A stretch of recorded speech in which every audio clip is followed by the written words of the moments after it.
Hey, Jacob, what does the UNC Dance Marathon and the UNC men's basketball team have in common? Well, Ellen, I'm no genius, but I think it's the fact that the Heels are dancing on to the Final Four. That does it for this edition of Sports Extra. We'll see you on Friday with a preview of another big weekend in Carolina athletics. Well, there's one Sports Extra athlete, but I'm here with another. So, Deja, how does your day look compared to Kai's? You know, it looks kind of similar, Jacob, to Kai's, but I never get up at 7 a.m. Yeah, well, that's why you have the Dunkin' deal. So That does it for this edition of Sports Extra. On analysis, like a good neighbor, Joshua Dolgoff and Ashlyn Ryan are there. Listen, no cap, the men's basketball team was hoping for better luck than Ashlyn had, as the Dean Dome welcomed Coach K one final time on Saturday. Let's get right to the highlights of Carolina's biggest men's basketball win of the season so far. Exacting revenge is always sweet, and nothing can top doing so in Coach K's last ever home game. After losing big at home to Duke exactly 1 month prior, UNC went into Cameron Indoor and emphatically flipped the script on the Blue Devils. After weathering foul trouble from Armando Bacot and a 14-0 Duke run, the Heels went into the break down only 2 points thanks to huge buckets from Brady Manick and RJ Davis, including this deep three from Davis to end the half.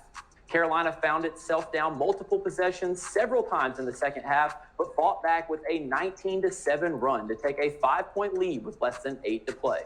With big shot after big shot, UNC controlled the game the rest of the way, shooting an amazing 59% from the field, with 4 different players scoring at least 20 points, a first in Carolina history. This emphatic dunk by Armando Bacot sealed the deal for UNC as the Heels spoil Coach K's farewell tour and upset number 4 Duke in Cameron 94-81. The men's basketball team fired on all cylinders in the first round of the NCAA tournament as the Heels took on Marquette Thursday night. Caleb Love hit everything early as Leaky hits him at the top of the key for 3 of his 23 points. Then he gets it from the logo, jab step, and hits one of his 6 first-half three-pointers. Brady Manick also had it going inside and out as he throws down this ferocious slam, and you know what happens if you leave him on the wing, hand down, man down. Brady finished with 28 points.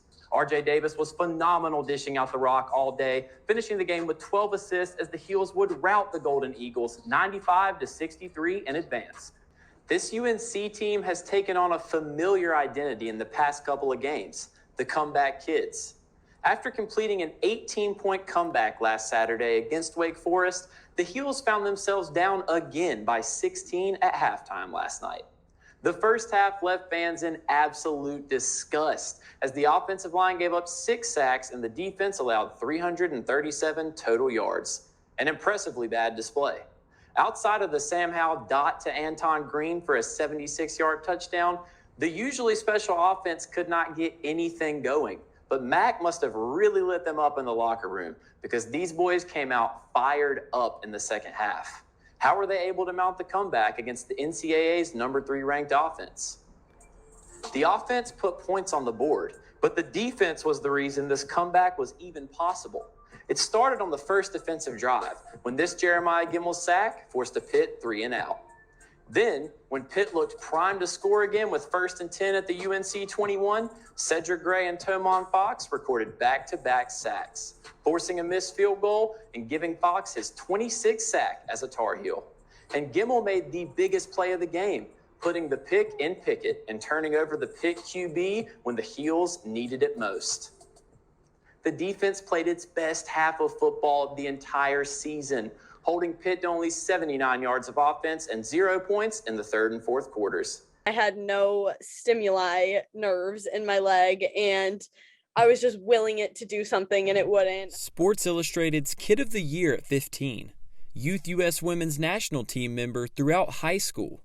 There was nothing Allie Sentnor hadn't accomplished. Coming out of high school, we thought she was the best of her generation. So she's up there with, the Mia Hams, the Christine Lillies, the Cindy Parlos. Her skills prepared her for life on the pitch, but nothing could prepare her for a season-ending ACL tear. Honestly, it was truly devastating the first game when I kind of went down. I knew something really wasn't right, but I never thought, even when it happened, I did not think it was ACL. I kind of thought that would really never happen to me. I've done so much prehab. With one wrong twist, Centnor was at the low point of her career, but she used it as an opportunity to show her road to recovery on social media. I have these small goals, and usually people don't take account for them, but I think it's important for people to know that anything that they achieve, they should be proud of that. So I was like, I'm going to try to get some of them on video and share them. Athletes are too often told to play through injuries or rush their rehab, but Centnor wants to change that status quo, and she's using her Instagram account to give an honest showing of her challenges and progress to her 6,000 followers. I want this to have a meaning. I want to help other people, because my whole goal in my college career is to have like a lasting impact. I don't think it matters how many goals I score, if I'm even on the field. I just want to have an impact on the program. These actions don't come as a shock to her parents, Lee and Rich Centnor. She's crazy independent, because I was like, all right, we have a lot of connections in Boston. We can figure this out. She's like, no, I'm staying here. We're like, I'm sorry, what now? Yeah. She's like, I want to be around the team still. I want to be, here with everything. I still want to have the college experience. They don't come as a surprise to her teammate, Kai Hayes, either. For that big of a person and player to go from playing every minute of every game she's probably been in pretty much to coming on the sideline and still having that supportive attitude is something you don't see in anyone. Centnor has gotten just as strong physically as she has mentally, training hard daily so that she can get ready for next year on this field. And we're all just so excited and positive about where she is right now. And here's what we knew. We knew she would do the work. Centnor has made strides in her training, doing one-on-one workouts every day for at least an hour, and wants to remind everybody. Whatever I'm going through, I try to think of it in a light of how can I help others while I'm doing this as well. I'm Jacob Karabatsos, reporting.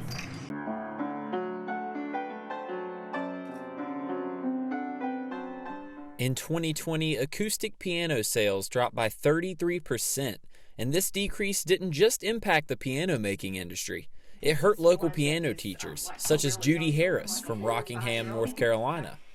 One of the beautiful aspects of teaching piano in a private situation is the fact that you get to develop a relationship with your students because you are working one-on-one.